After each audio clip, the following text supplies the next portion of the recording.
it's a real honor, you know. I was telling a colleague back at ASU a couple of days ago that I was coming back, and he was like, this is my dream, that my university where I came from actually invites me to give a talk. So I guess it is meaningful, and especially so soon after I left. And at the same time, let me change this mask. This one doesn't look as cool, but it's easier to breathe through. But at the same time, it does feel like a really long time ago, which makes it even more meaningful to be with you today. The last time I was in this building was before the pandemic started, was before I even finished writing this dissertation, before I defended it. So this is the first time I actually meet Marlon, who was part of my committee again. And unfortunately, my dissertation advisor was not able to join us in person, but he's here online with us, and it's a real honor to be able to present my work in a somewhat more personal manner. I also want to acknowledge Manuel Castells, another of my committee members, and Annette Kim. I could not have done this work without them. You'll see that it's quite rich in terms of the methods that I use, the different theoretical backgrounds I drew from, and it's very much infused with all the advice that they could give me along the way. I also want to acknowledge the beauty of this new technology is I was able to invite my close friends and relatives back home in France who might not be, so I say hello to them as well, who might not be able to interact with us much. But I'm very glad to be here, to be home, and to be surrounded by these people who played such an important role in my life and in this success. So without any further ado, today I'm going to talk about productive frictions, which is the key concept that came out of this dissertation. And speaking of being, you know, with friends and family, one thing that I do often, not often, but with really close relatives who feel a bit disconnected from what I do here in the United States, you know, in the world of research. When I feel like you should read what I write, it's actually, you know, I'm sure you'll understand, it speaks about the city, it speaks about you too. So it's a bit difficult sometimes to make that bridge, to have people connect with your work. So what I end up doing is I read it for them. Then I'm sure that they get, you know, a sense of it. So I actually felt like doing this for you and reading the introduction of my dissertation, just the first few paragraphs before I dive into the presentation. If you ever are invited to the house of a friend, a colleague, or an interviewee whose address in Ho Chi Minh City includes 2 or more street numbers, separated by a slash symbol, your best option probably is to go by motorbike. Thus coded, an address means that the house is to be found somewhere inside the maze of alleyways, that fill up the patches of urban fabric seamed together with straighter streets and boulevards. As Swoon asked me to meet him at his house prior to my interviewing him on a Sunday afternoon, I had to ride around the block a few times before I finally spotted the narrow entrance somewhere on the left side of Vot Hi Sao, a major one-way corridor that cuts through District 3 and flows towards the city center. I had the same feeling as I entered the alleyway as when I stepped in Swoon's house where his baby girl was napping. Once the threshold passed, the atmosphere suddenly felt cozier, darker, cooler, and so much quieter. Alleyways are to neighborhoods what hallways are to houses, and they are barely any wider. From the house, we walked to the closest coffee shop, just a few steps away. In fact, it was more like Swoon's neighbor's bare living room, with 2 coffee tables instead of 1, and the doors opened onto the alleyway as a sign that customers, as rare as they may be, were as welcome as the modest extra income they would bring in. For the 2 hours that the interview lasted, the owner sat at the other table, reading a newspaper and smoking cigarettes. Only once was he interrupted by a child who walked in to buy candy. Meanwhile, Swoon was telling me about his personal trajectories, both his life journey and yesterday's itinerary. Swoon is an average middle-class Vietnamese young man. In his mid-30s, he is a husband, the father of 2 daughters, a keen helper with the household chores, an IT engineer, and an English language learner on his spare time. And to connect the dots of his busy life, he usually rides a motorbike, a segang-mai, as they say there. He blends into the crowd as he rides around. There were more than 8 million of these motorized two-wheelers that go faster than a bicycle but are lighter than a motorcycle on the streets of Ho Chi Minh City in 2018. That is almost as many motorbikes as there were people living in the city. Swan's motorbike plays a central role in the logistics of his everyday life, but that is not a permanent state of affairs. When he was a student, he only had a bicycle. In the future, he may be owning a car. Actually, during the interview, he said he never considered it. But in a sense, he seemed prepared. He already had his car's driver license. For the time being, Swan, as well as all the other motorbike users I interviewed, seemed rather content with his transportation mode. Feeding Nui, a motorbike, as they say, does not cost much. It is light, flexible, and easy to park. It enables to stop anywhere, anytime. This is something that comes up often that came up often in interviews. It enables to zigzag through congested traffic and to ride through the narrow streets, such as the alleyway that brings Sun home. People literally ride motorbikes from the inside of their living room, where they park it at night, to the entrance door of any destination without having to walk at all, where walking is considered most inconvenient in this hot, humid, and crowded city. Motorbikes do not only fit within dense neighborhoods and small living quarters, but also in most families' budget constraints. And in terms of mobility, that is, as transportation scholars such as El Gennady and Levinson define it, the ability to move. In terms of mobility in Ho Chi Minh City, nothing equals the motorbike. The day before the interview, Swan had gone to 10 different places. He went out to eat a bun bo hue, a beef noodle soup, for breakfast, and then to hang out at the park with his family. He stopped at 3 different stores, including one motorbike repair shop and a supermarket. He met up with a friend, and on his way back, he made more purchases from 4 street vendors, each one selling a different ingredient for dinner: rice, vegetables, meat, and tofu. When buying from these vendors, he did not even need to get off his motorbike. He just paused for a moment, stepped 1 foot on the ground, made his purchase, and kept going. As I met with Swan's wife for lunch a few months later, she's a close friend of mine, she told me that they had paid a deposit to be one of the first owners of a VinFast. The Vietnamese car maker had just made its global debut at the Paris 2018 Motor Show, where the first 2 models were unveiled. The event was covered in the news as a major milestone in Vietnam's development. Now that VinFast was extending pre-sales around the country, Swan and his wife shared the motivations of others who explained to me why they bought their first car: for the kids to be safer in traffic, to put a windshield and a filter between themselves and the exhaust pipes of motorbikes, to enjoy the comfort of air conditioning, and simply because they could afford it. That is in sum a range of totally understandable personal motivations. However, I could not help but remember Swan's reaction when I asked him whether he could have reached all the 10 places that he reached the day before, with his motorbike. He pondered for a minute, going in his mind over yesterday's routes before coming to the conclusion, I guess not. The reasons were quite simple. Either the streets were not wide enough, or there was nowhere to park.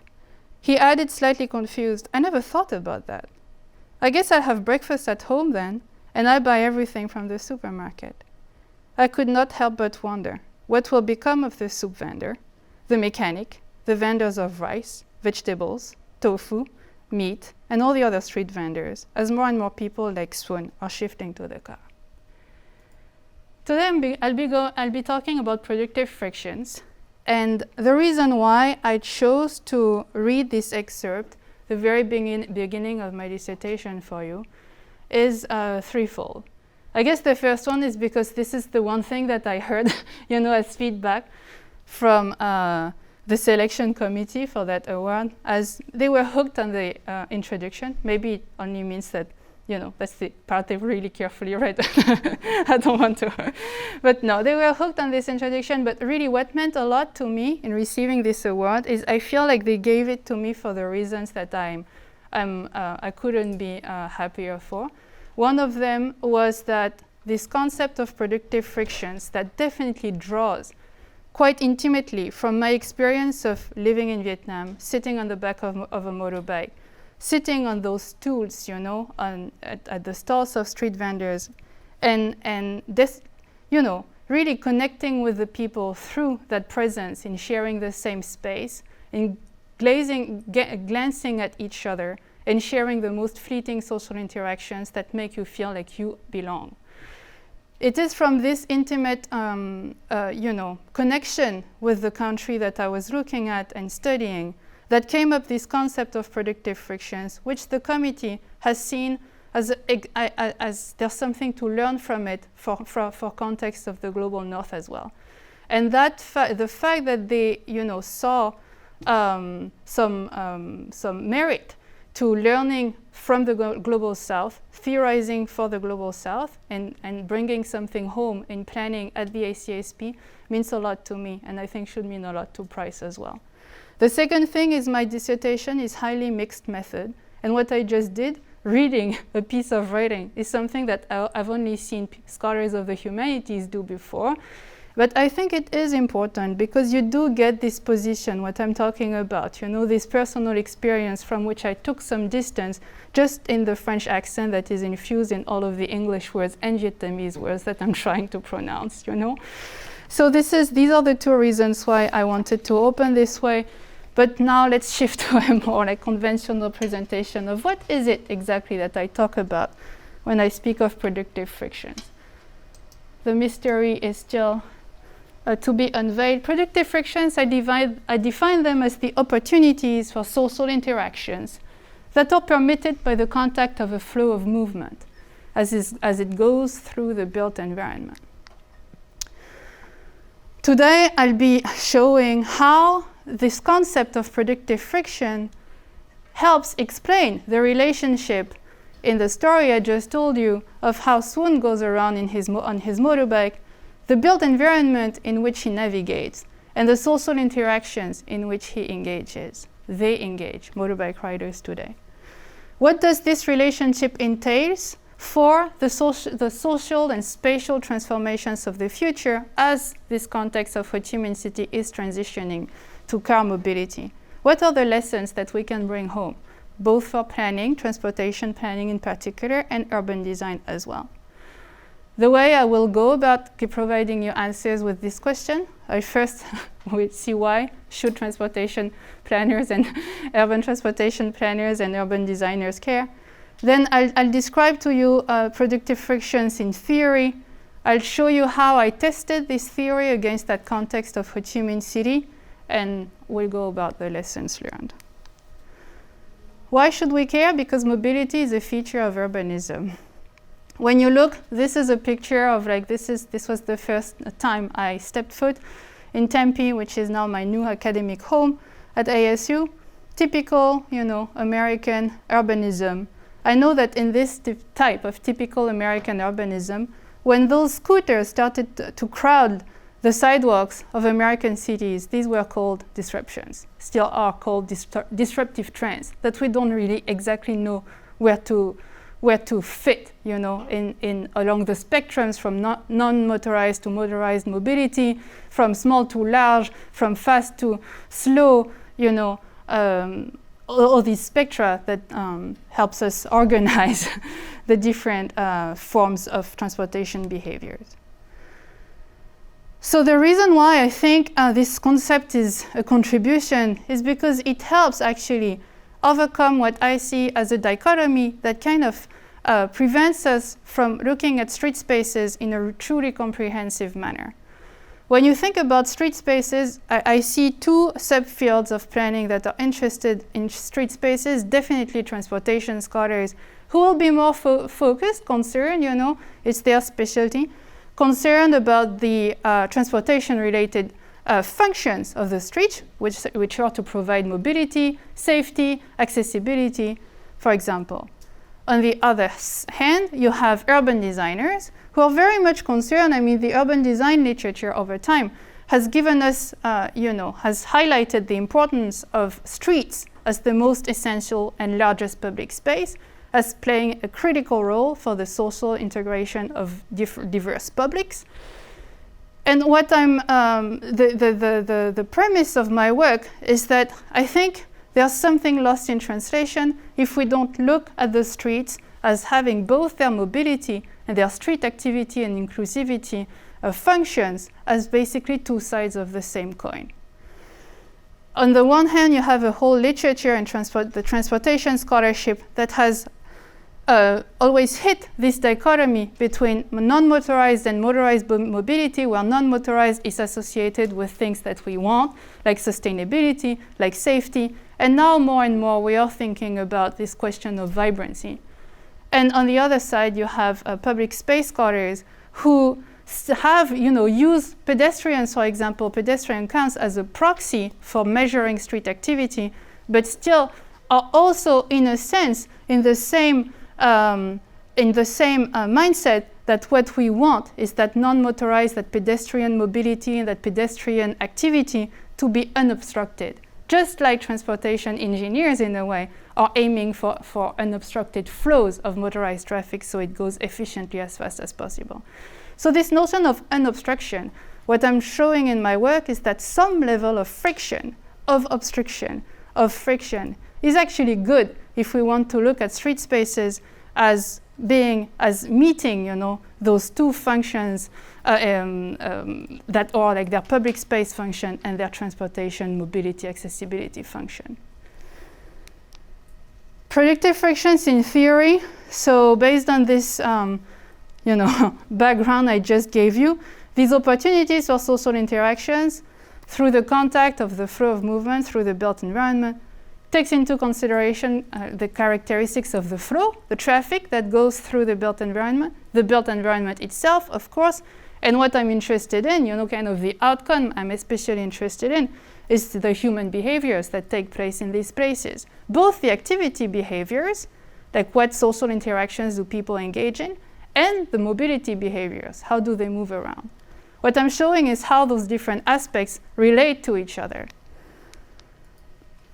The framework I draw from I draw from two conceptual theoretical frameworks. One is the new mobilities paradigm, where it's established by sociologists and human geographers such as Mimi Schetter and John Urey, for example. The core idea of the new mobilities paradigm is that mobility is political. The way people move around, mobility behaviors, determine social patterns of inclusion and exclusion.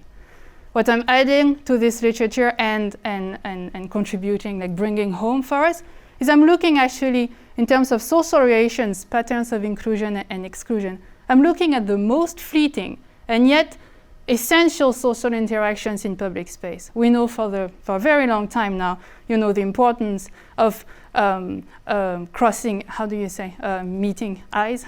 I'm blanking. When your eyes cross the other.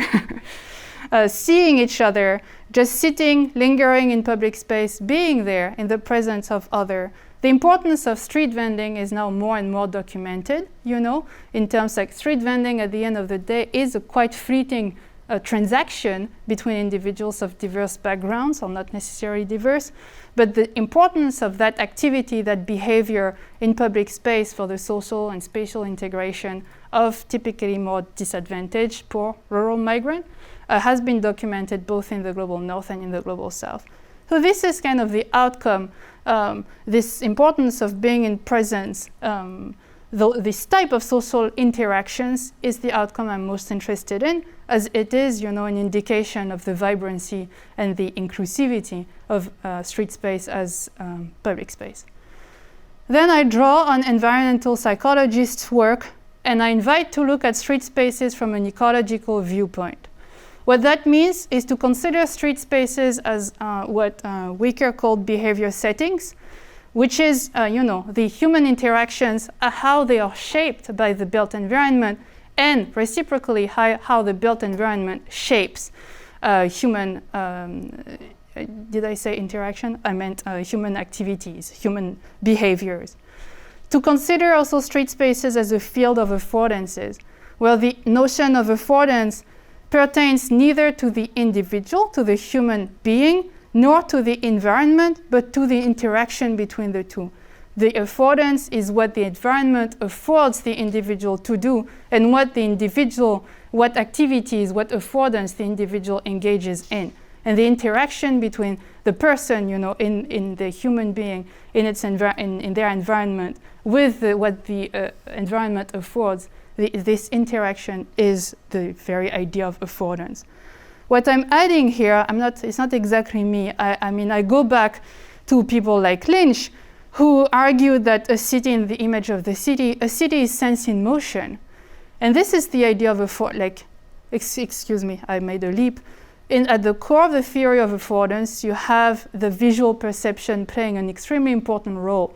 This idea that you need to perceive what the environment affords in terms of activities in which a human being could engage. You need to see them just to see that you could actually sit on this stone and all of a sudden it becomes a seat. This is like the very idea of of affordance. So you need to see, you need to perceive. The role of visual perceptions matter. A city is sense in motion. I think that is an idea that's very close to this notion of affordance, but that brings up, highlights the importance of looking at movement through the space and how it affects that relationship between people and their environment. And Gibson himself, the father of the theory of affordances, say that movement is a necessary condition to perceive and therefore engage in interactions with the environment. This is the conceptual framework. I'll be done after this one about the theoretical part, but I want to give you, I listed here the conditions. So again, I said the productive frictions are opportunities for social interactions permitted by the flow of movement as it goes through the built environment. You have certain conditions that need to be met in order for the frictions to be productive. The friction is productive when the mobile and the static elements of street spaces interact in ways that include rather than exclude. For the friction to be productive, your flow needs to be adhesive. The built environment needs to be porous. And finally, the last line you can see is the built environment needs to be a rich and flexible field of affordances. The flow is the notion of adherence, like adhesive flow. I borrow it from Georges Ammar, a French theorist of transportation he's the first person I heard of who looked at street spaces from an ecological perspective without referring to the theory of affordances. But the idea is quite similar. The flow is adhesive when there is contact with the built environment. So the example he takes is actually, to help understand, is a counterexample. Air travel is the least adhesive type of flow because you have contact at origins and destinations and then you're completely disconnected. The mobile experience is completely disconnected from the built environment. The pedestrian flow is the most adhesive in the sense that the contact with the built environment, the opportunities to interact with it is longitudinal. All along your walking trip, you can interact. So there is this notion of adhesiveness, and I add those conditions that for the flow to be adhesive itself, it needs to be dense and slow. It needs to afford a great range of almost effortless mobility. And by effortless, I mean both the physical exhaustion and the psychological exhaustion. Like if you feel like you're wasting your time, you're not getting there, it's an effort in and of itself. If you feel like you're in danger, like you're unsafe, it's an effort as well. The flow needs to be composed to support small and actually private vehicles. People need to have, agency over when they stop and where they move. And the flow itself, like the mobility, the mode, must afford direct environmental perceptions, especially visual perceptions. When I say the built environment is porous, by that I mean it's both permeable, like the level of transparency that urban designers have seen, have proven as being as mattering for whether people stop or not, or in public space. If you see what you could do if you enter this store, if you stop at this cafe, and so on and so forth. And it also needs to be penetrable. And by that, the physical penetrability, I'm actually referring very specifically to parking. The opportunity to stop, even temporarily, because I showed in the context of Ho Chi Minh City the importance of being able for this inversion between being on the move and being in activity. It's very simple. You need to stop in order to engage in an activity. You can, or at least pause or slow down in order to engage in the activity. So this penetrability is necessary for this inversion to happen. And finally, the built environment needs to be rich. There must be things to do, otherwise, there's no friction, no reason to stop. How does this concept, laid out in very abstract terms, plays out in Ho Chi Minh City? In order to explore it there, I designed a mixed method project, drawing on a rich data set that includes pre-existing travel diary observations from 2014, collected by the Japanese International Cooperation Agency as they were working on the mass transit system under construction there. I had 60,000 observations. I did 5 months of field work, during which I recorded more than 300 videos of street life and traffic flows. And I conducted interviews, 72, I believe, some with residents about their mobility, with people of different backgrounds about their mobility practices, and some with other people with another set of questions about their activity practices, especially with street vendors. And interviews, a few interviews with key informants. The methods are mixed as well. I ran multivariate regressions analysis, there's a part of the work that's quantitative, and then I did content analysis of that self-collected data set, interviews, and video recordings. And I'll show you those different ideas that I laid out conceptually, how they play out, in the data in that context. What I learned from the quantitative analysis is the significance of looking at once at all these factors that I told you matter to define the productive frictions, the characteristics of the flow, the characteristics of the built environment, and the type of human behaviors, what people actually do in those street spaces. So through the quantitative analysis, this is what I was able to show. I tested 2 hypotheses. One was that motorbike mobility, compared to all the forms of mobility that were represented in my survey, leads to more activities that are rich in social interactions at destination than any other mode. And the second, so this is to test the relationship between the transportation behavior and the type of activity at destination. And hypothesis 2 was that the interaction of motorbike mobility with the density of narrow alleyways influences whether there is that relationship with social interactions in the end. I'm not going to go into the details of this. I'm really giving you an overview of the work, but if you're interested, if you have questions about the model itself or anything, I actually would welcome some help to make that. This is not published yet, that part of the dissertation. So in my empirical strategy, the dependent variables I looked at were actually the destinations, like the type, what was it, how was it called? Was like, the destination to which they went, from which I derived information about the likelihood, that social interaction happened at the end. Because social interactions in public space ultimately is what I'm interested in. But with this data, which was a typical survey data, we're asking the people, where did you go? What did you do at destination? I couldn't know. I could only approach, this notion of, is there any form of social interaction at destination? So I classified the type of trips that they made, and I had like the mandatory trips to home, to work, to school, to company, to work basically, that don't necessarily add social interactions in the urban space.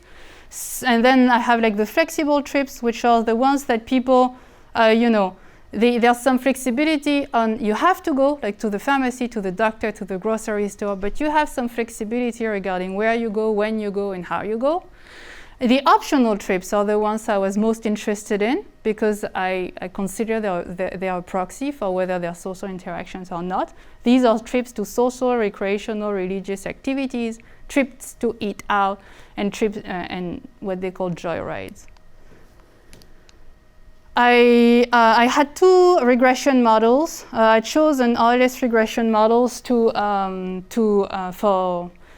for the ease of interpreting the results, but I also ran Poisson regression models knowing that my dependent variable was a count variable, but I used that as a robustness check, which I'm not presenting today. Overall, my key explanatory factor in both models was the usual commuting mode, whether people travel by, say that the trip was made by motorbike, by bus, by transit, by car, on foot, and so on and so forth. Then I had a set of control factors which included individual demographic variables, household characteristics, and the time of survey. Then I had a location factor. In both models, they differ a bit. In the first model, I had like the world where people live. And in the second model, I had a distance to center, basically. And the main difference is in the second model, testing the second hypothesis, I had an interaction term where I look at both the mode and the percentage of service roads, where service roads are the alleyways, those narrow alleyways. I have not mentioned yet that those narrow alleyways, like the one where Sun lives, they represent 85% of the entire street network. And those narrow alleyways, for the most part, are not accessible by car. What I found, what the result showed, so I'm showing you here, let me see, yeah, only the results like for the key explanatory factor, so which is the mode, for the first model, testing the first hypothesis. I dropped the motorbike because in order to be able to compare, you know, the other, let me rephrase this.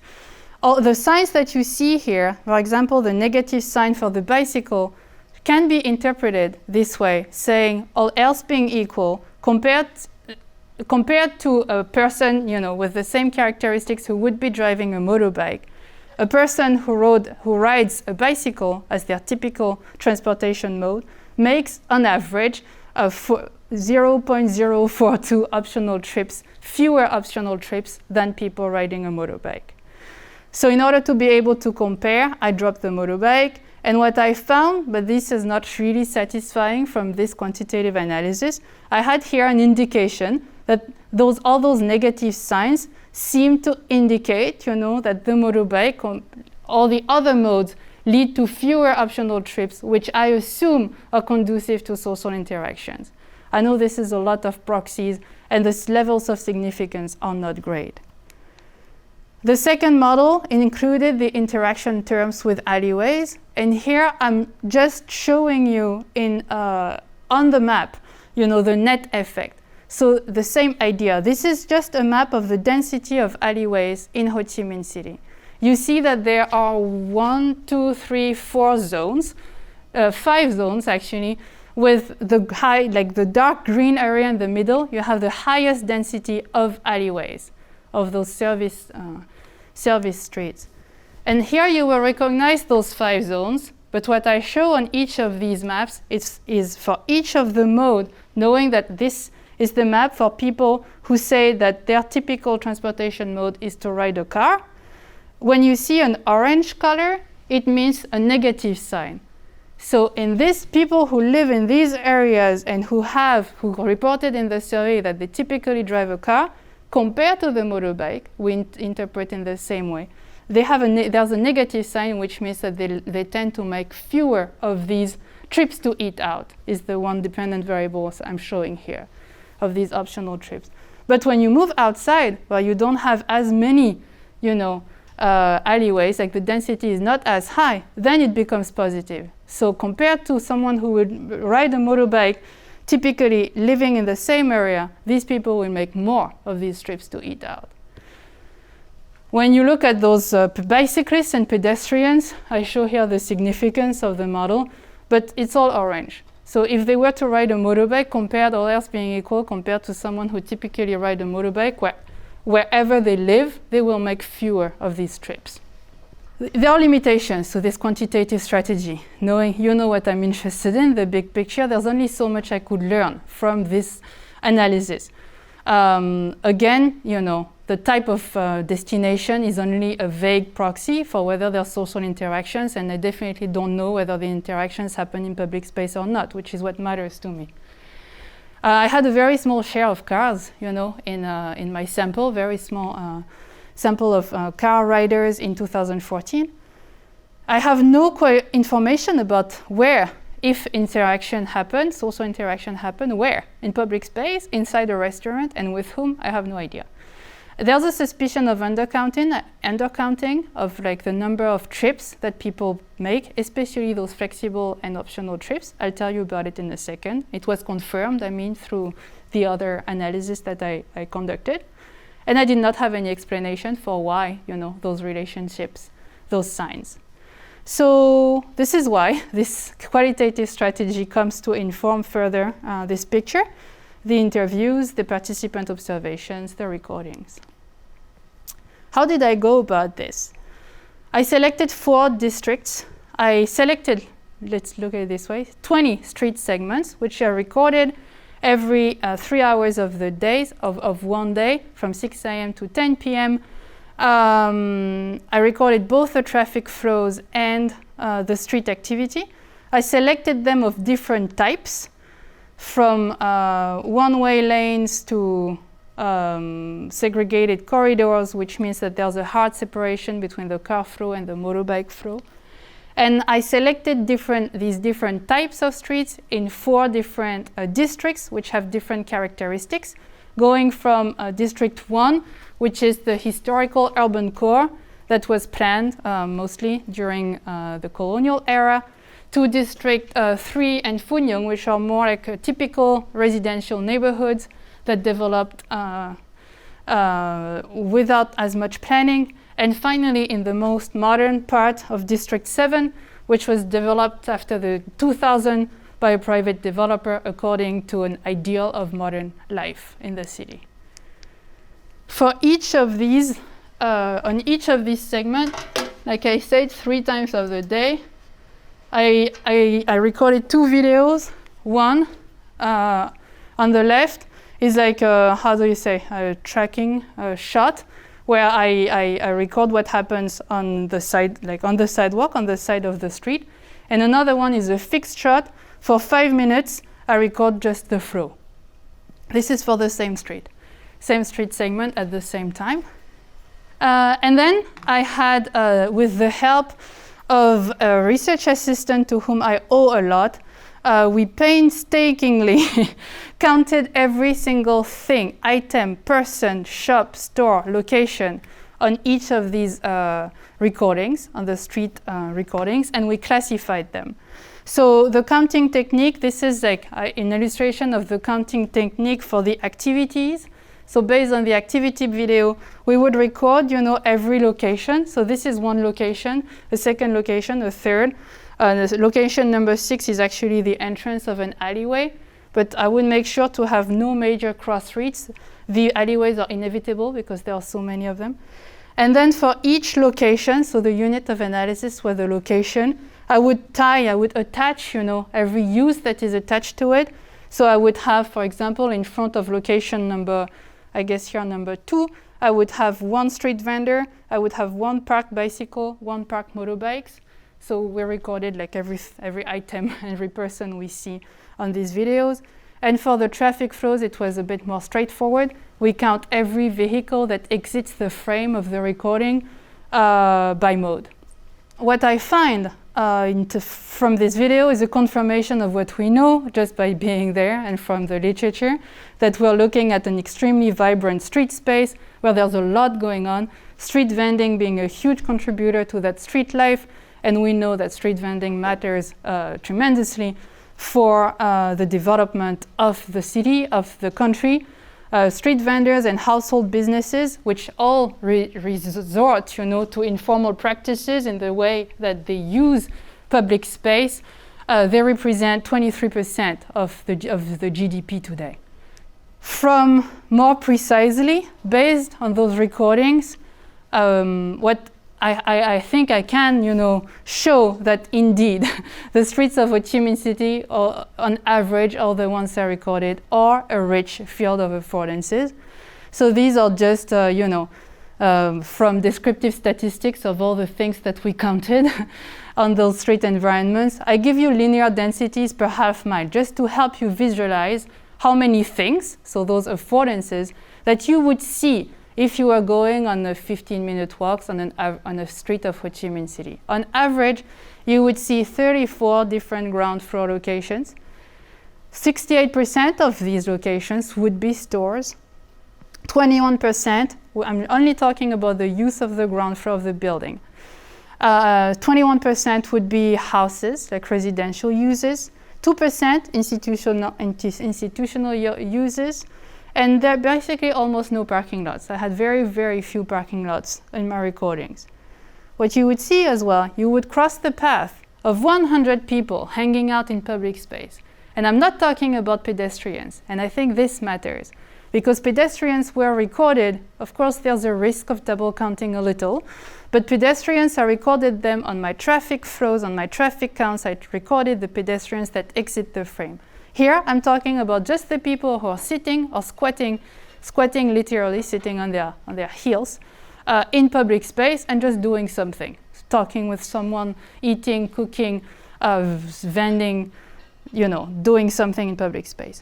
Of these 100 people, 25 would be street vendors, and more than half of these vendors serve food and drinks and typically have some form of low, blue, plastic chairs and stools and tables for you to sit for a moment. You would also pass in front of 160 parked motorbikes, but only 9 cars in street parking. This was in 2018, and this was on average, knowing that there is like a lot of variation on the different types of streets that I looked at, and on some of the streets, like the, a one-lane typical commercial streets, it's double this, except for the number of locations. The number of people, the number of everything else will be double what you see here. When I'm going to explain to you this practice, which is actually what I already told you about in the way that Swan went to go about doing his shopping, buying from 4 different street vendors without getting off his motorbike. This is what I call motor buying. It's just the way of moving around using this form of transportation enables, those very temporary stops. They're not even, it's kind of it was really interesting in the interviews. Like this situation would happen so often. I would ask someone, so now tell me where you went yesterday.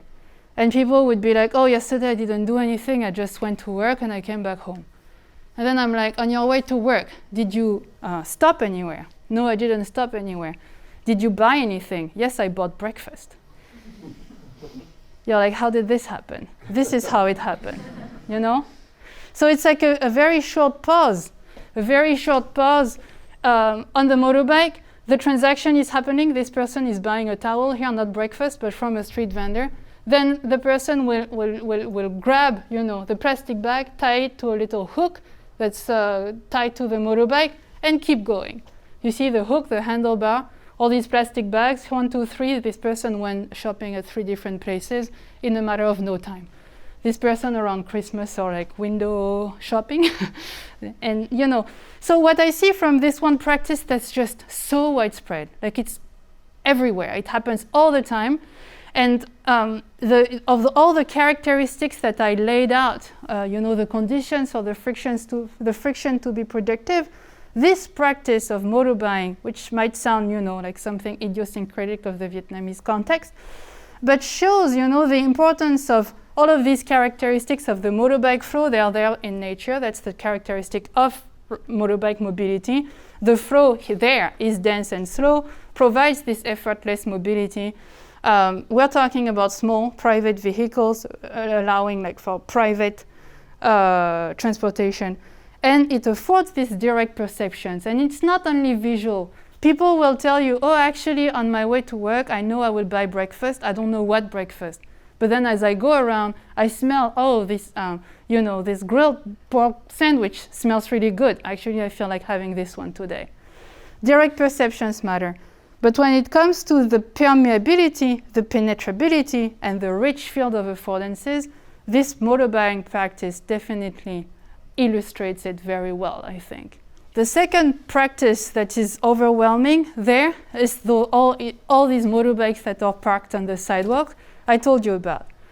In previous, Ho Chi Minh City is such a vibrant, public space that it has been the stage for a lot of work on public space in the past, including by Annette Kim, our Annette Kim. There is this idea still that parking goes against public life. What I'm showing here is actually each of these motorbikes probably belong to each of these people. So this question of the penetrability, these people need to stop and to park, and it is because they have the ability to park right next to where they want to go and interact with others and participate in this vibrant public life that they can actually, do it. So the importance of parking tells us, again, so it relates to the characteristics of motorbike mobility, and it confirms again the importance of this penetrability of the transportation flows that physically penetrates and stops, in the case of parking, in the built environment, which is a rich field of affordances. Finally, I'll talk a little bit about the vending, the variety of vending tactics that you can observe there. So this street vendor, his stall is quite high up. The vendor is actually sitting behind the stall, and the stall is facing the traffic lane. This stall specifically targets motorbike riders and targets motor buyers. These are the customers they're trying to reach. This vendor has a different tactic. She's sitting really low on the ground. She's actually turning her back to the lane and facing the sidewalk. And actually her stall, what she's selling, the visual perceptions is actually, what she's selling is visible, especially by pedestrians who walk and gaze on what's going on, on the side of the sidewalk. This person is actually aiming for productive frictions with the pedestrian flow, whereas this vendor is aiming for productive frictions with the motorbike flow. This person is actually aiming for productive friction with the car flow, or for whoever. So it's low, just like her, but it's facing the curb, like the lane, and it's right next to a crossroad. So it's for the people who are just, actually it's for motorbikes who are like at the stop sign. What these two vendors are on the sidewalk against the wall and facing a large sidewalk. So they're catching a pedestrian flow. What this is showing us is that not only motorbike flows with all of these characteristics are conducive to productive frictions. The pedestrian flow, in many ways, can be even more conducive. What makes a big difference is it does not afford, especially in a hot climate, it does not afford the effortless mobility, where the notion of effort, like the effortless mobility, matters for another reason, which is, it expands the range of exposure to environmental affordances. But what these street vending tactics show us, illustrate most, is this question of flexibility. Like this question of, it's not only what are the users, the human beings exposed to in terms of existing affordances that they could engage in, but what happens here is these people, they actually shape, they create new affordances in trying to catch, those different flows. I'll give you a very specific example. It's not just in place, it's also in time.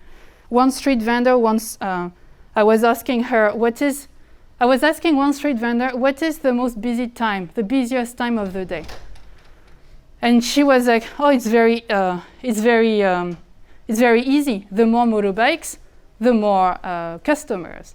And and actually this person during off-peak hour would actually go back home and come back later during peak hour. So it is because the motorbike flow comes in, and because there is this flexibility of just occupying the space which is something that you don't find.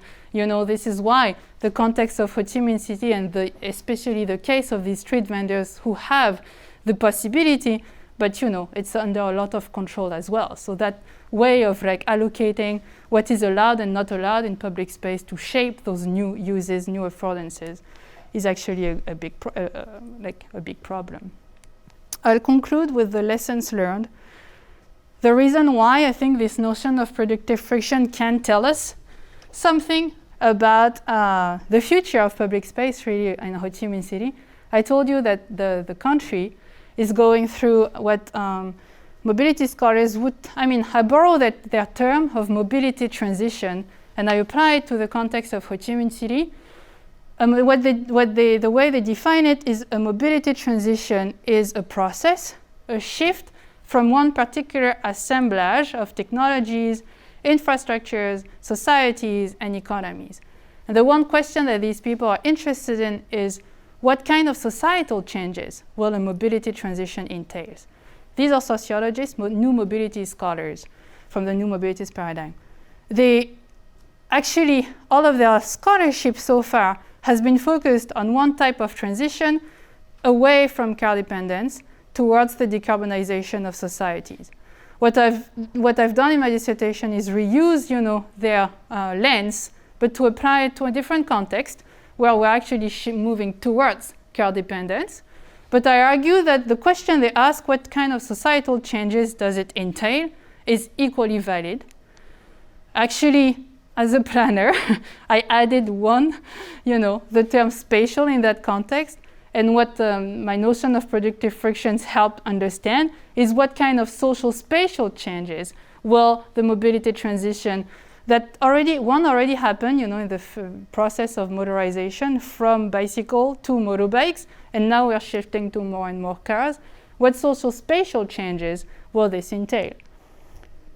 So going back, to my motorbikes parked everywhere, motorbikes flows everywhere, going through narrow alleyways, I would say that this over there is the disruptive trend, definitely. In response to what is happening there, the government is planning on banning motorbikes. It's like the short answer in central districts, starting with central districts, 2030, there should be no more motorbikes to leave room for cars. Even in the data that I analyzed, we could see it.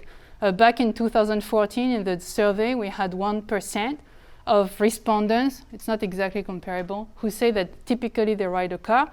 In my traffic counts, 11% of all the vehicles I counted were cars. This idea of banning motorbikes is, the idea is that by then, we should have an alternative to the motorbike, which is mass transit.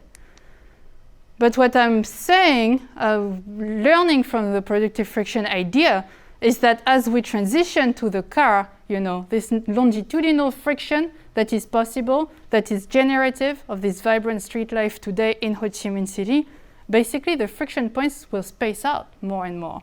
And this is true of transit as well, because the productive frictions will concentrate, would concentrate, if the theory holds, would concentrate in a transit station, which in and of itself is a really good thing. Here in the United States, the whole TOD literature, I would say, is trying to promote productive friction at transit nodes, which would be a great thing to do, to re-inject some friction points in the city. But in that context, going towards another form of transit would mean a withering of the public realm associated with the spacing out of productive friction points. And that is true of transit as well. And from there, the productive friction points spacing out do relate, at another scale with the social transformation of what happens to these street vendors. Like I said, 23% of GDP is on them.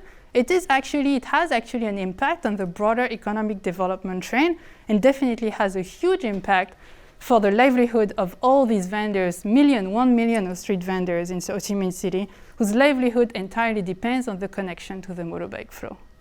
So the conclusion for planning and design, going back to the very beginning, when I said that maybe we have to go beyond, this notion of this question of unobstructed flows, this dichotomy between motorized and non-motorized flow.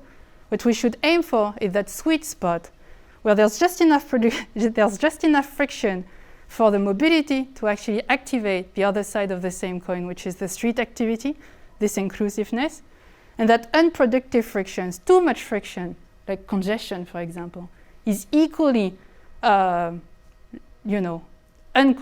how do you say, goes against productive frictions just the same as a frictionless transportation flow. So what we want to work on is that interaction between the characteristics of the built environment, the characteristics of the transportation flow for activating, for the relationship between mobility behaviors and activity behaviors to work together. Thank you very much.